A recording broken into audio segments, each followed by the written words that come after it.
2, del 1 en adelante. ¿Ya lo tienen? La palabra de Dios se lee en el nombre del Padre, del Hijo y del Espíritu Santo. El que tiene las 7 estrellas en sus manos derechas, en su mano derecha, el que anda entre los 7 candelabros de oro, dice esto: yo conozco tus obras, tu fatiga y tu perseverancia, y que no puedes soportar los malos, y has sometido a prueba lo que se dicen ser apóstoles y no lo son, y lo has hallado mentiroso. Tienes perseverancia y has sufrido por mi nombre y no has desmayado. Pero tengo esto contra ti, que has dejado tu primer amor. Diga conmigo, has dejado tu primer amor. Recuerda, por tanto, de dónde has caído y arrepiéntete, y haz las obras que hiciste al principio. Si no, vendré a ti y quitaré tu candelabro de su lugar. Si no te arrepientes, sin embargo, tienes esto, que aborrece las obras de los nicolaitas, las cuales yo también aborrezco. El que tiene oído, oiga lo que el Espíritu dice a las iglesias. Al vencedor le daré a comer del árbol de la vida que está en el paraíso de Dios. Esta carta que le enviaron a las iglesias, vemos aquí cosas interesantes. Primero, me gustaría decir que sabemos que cuando se habla de Apocalipsis, ya nosotros tenemos ese miedo, el terror del Apocalipsis. No me hable del Apocalipsis porque tengo miedo y esas cosas. ¿Verdad que sí? Como que ese pensamiento es que han implantado en nuestra mente y es algo erróneo. Porque el Apocalipsis, ¿verdad? Apocalipsis de Cristo significa revelación, al final. Revelación. Su autor sabemos que es Juan, que allí en la isla de Patmos, Dios comenzó a revelarle a este hombre, el único apóstol que quedaba en ese tiempo. Ellos estaban pasando por un momento difícil, estaban caminando por un momento de terror, porque los cristianos estaban siendo perseguidos, pero sin embargo, en esa persecución, el Señor comenzó a hablar con Juan, a revelarle. Diga conmigo, cuando hay dificultades, Dios como quiera revela.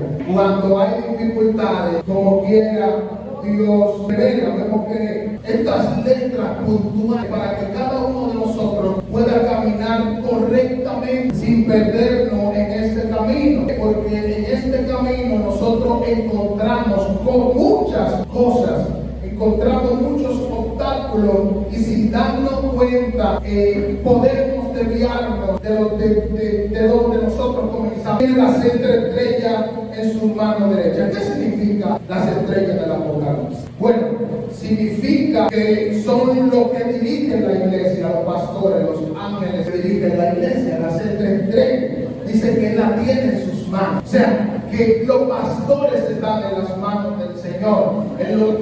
Vemos cómo Él con esa seguridad le dice a esta iglesia: yo tengo en mis manos a los pastores que lo están dirigiendo. También dice que Él anda entre los 7 candelabros.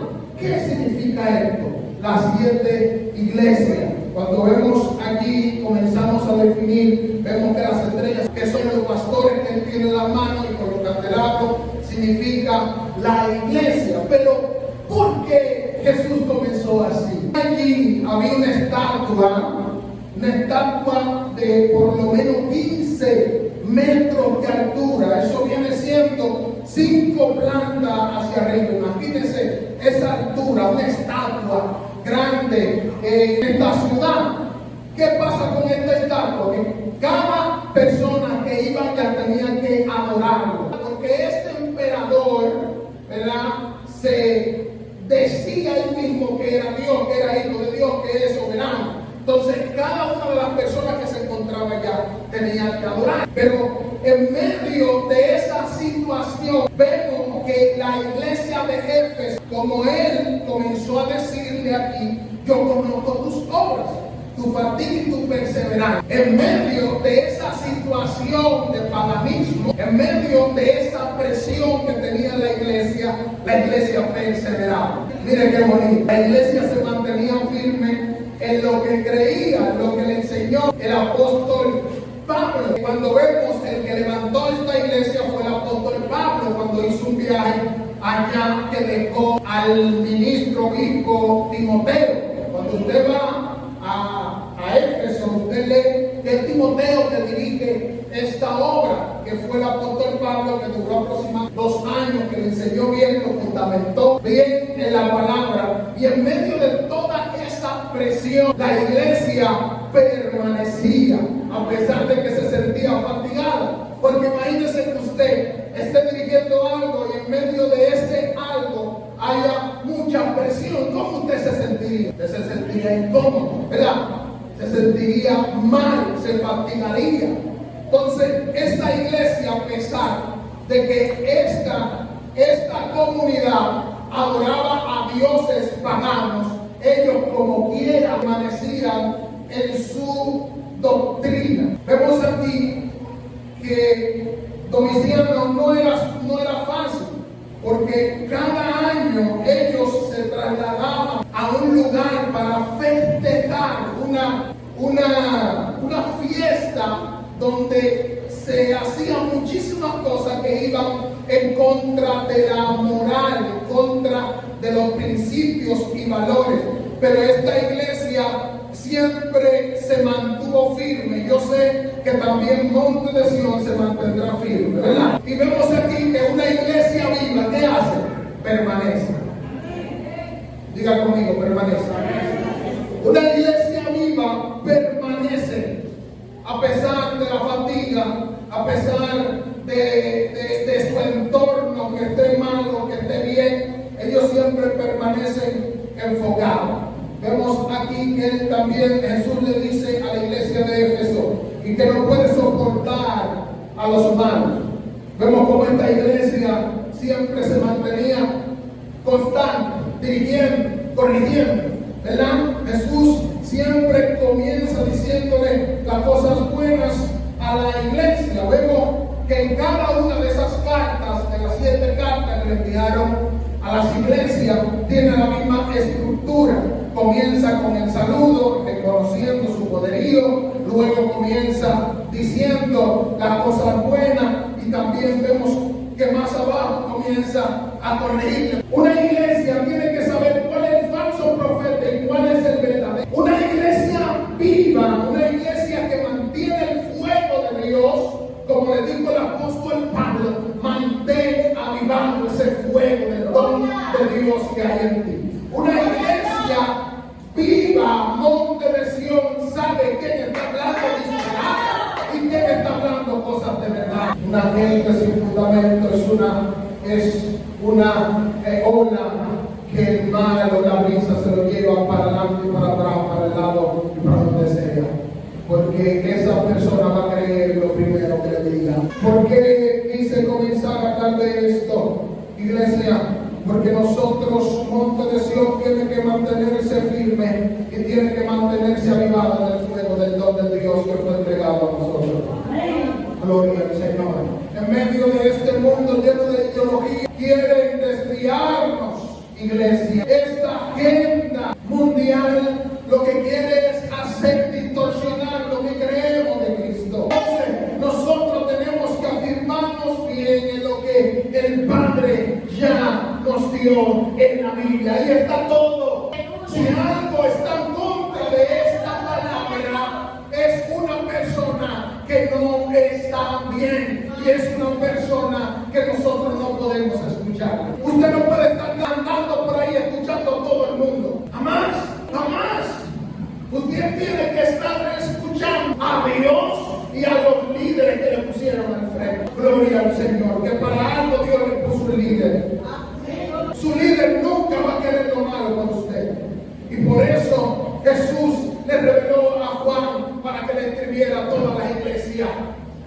Y a mí me encanta algo que comienza diciendo, así dice Jesús, así dice Dios, no así decir, porque la palabra de Dios permanece. La palabra de Dios permanece. La misma palabra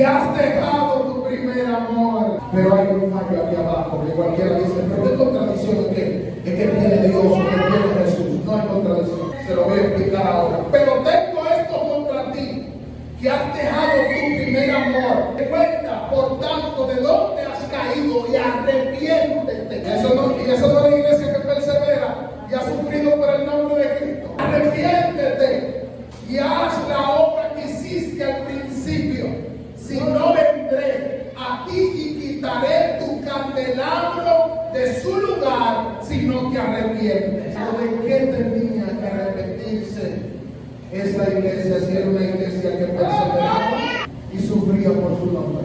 Él le dice, vuelve primero. Lo que pasa es, se lo explico, lo que pasa es que hay muchos cristianos, iglesias se acostumbraron a hacer las cosas bien, a hacer las obras bien, pero se olvidaron del amor, se olvidaron del fruto del Espíritu Santo.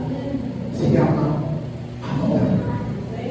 Que por tantas cosas que tenían que hacer, se olvidaba del amor que le tenían los hermanos, de la comunión que tenían que estar entre los hermanos. Vuelve a hacer las obras que hiciste al principio. Como esta iglesia estaba en el centro de esta ciudad, donde ahí había diversas personas, esta iglesia, como estaba en un punto donde se trabajaba mucho, se llevaron simplemente del trabajo, hacer las cosas bien, bonita, el programa, todo bonito, que no está mal, oye, yo soy loco con ese programa cuando tiene esa secuencia. La iglesia colchada, la iglesia muy bonita, porque tenían esto. Estaba en un punto estratégico donde se comercializaba, pero el primer amor lo soltaron. Y yo te pregunto a ti, ¿te has olvidado del primer amor?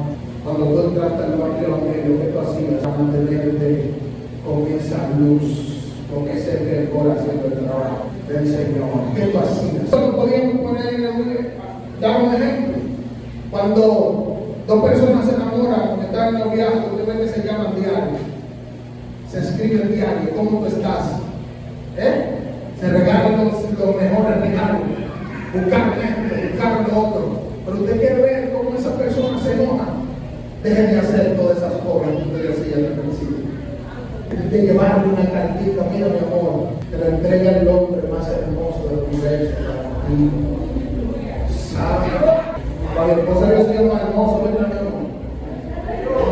Yo no soy para otro, peleen su batalla usted. Dejen de hacer las cosas que usted hacía antes y verá cómo ese noviazgo o ese matrimonio se va a romper. Es lo mismo que pasaba con Éfeso. Dejó de hacer las primeras obras.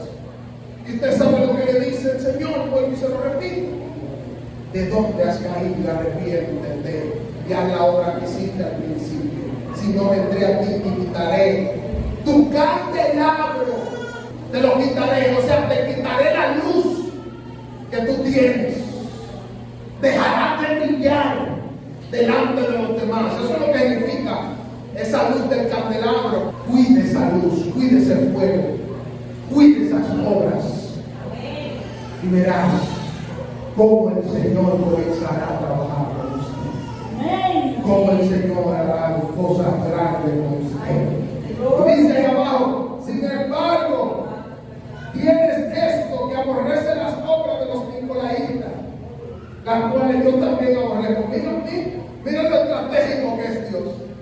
Después que le da su ramimazo, que le dice arrepiéntete, haz las obras que tú hacías antes, después viene y le dice, lo suaviza. Sin embargo, tienes esto que aborrece las obras de los nicolaitas, las cuales yo también aborrezco. ¿Qué significa esto? Jesús le dice que aborrece a los nicolaitas porque ellos cada año hacían un evento que toda la ciudad iba a participar de ella, donde se hacían muchas cosas que corrompían los principios y valores cristianos. Bebían hasta la embriaguez, se olvidaban de su nombre, se olvidaban de quién eran, porque bebían tanto que hacían cosas que al Señor no le gustaba en esa fiesta. Aleluya. Era una de de los templos más grandes en ese tiempo. El templo era tan grande que tenía ciento y pico de columnas, imagínense. Una iglesia o un templo que tenga ciento y pico de columnas. Era tan grande como la mitad de un estadio de fútbol. Entonces ellos ahí se embriagaban, hacían orgías, se entregaban a la maldad. Eso todavía se sigue haciendo. No sé si fue en España, subieron una noticia en estos días en México, que los sacerdotes estaban ahí, entregados a la maldad. El ambiente eclesial de la comunidad de Éfeso combatía esta herejía. Recuerden que una iglesia viva nunca suelta el primer amor, siempre está enamorado del Padre. Una iglesia viva nunca deja apagar el fuego del don que hay en ella. Gloria al Señor. Una iglesia viva permanece amando por encima de las dificultades. Una iglesia viva aborrece siempre el pecado y no se deja arrastrar de las adversidades de la ideología. Sabemos que el monte de Dios permanecerá hasta el fin, haciendo la obra que Dios ha mandado desde el principio, en el nombre